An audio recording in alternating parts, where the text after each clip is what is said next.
Update tayo sa pagsasampa ng reklamo ng Bureau of Internal Revenue laban kina dating DPWH engineers Henry Alcantara, Bryce Hernandez at JP Mendoza. May ulat on the spot si Sandra Aguinaldo. Sandra?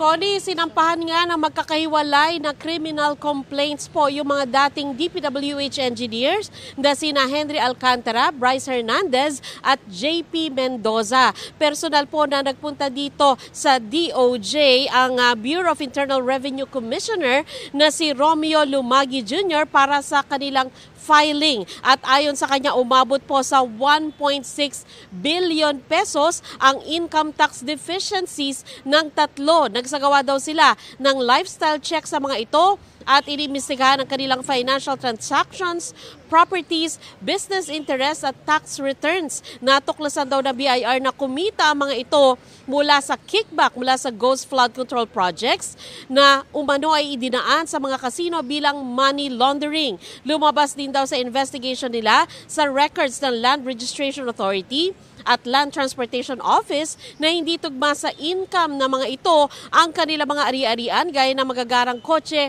at high-value properties. Paliwanag ng BIR, sinisingil nila ngayon ng tatlo ng 1.6 billion pesos na tax liabilities nila. Ang breakdown po niyan ay 900 million kay Alcantara, kay Hernandez ay halos 600 million at kay Mendoza 180 million.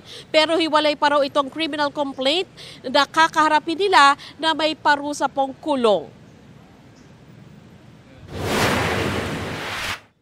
Nakita natin na based on dun sa mga lifestyle checks na ginawa natin, yung kanilang mga ginastos, na nakuha rin natin yan sa mga pagdinig na ginawa sa Senado at yung mga kanilang mga ari-arian, nakita natin na hindi tugma ito sa kanilang kinikita or yung mga reported na mga revenues nila at mga binayarang buwis. Kaya naman nagsampa tayo ng kaso.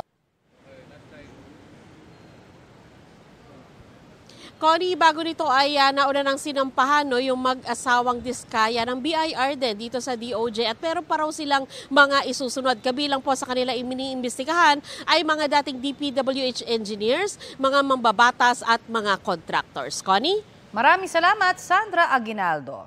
Susubukan pa nating kuhanan ng panig ang mga inireklamo ng BIR.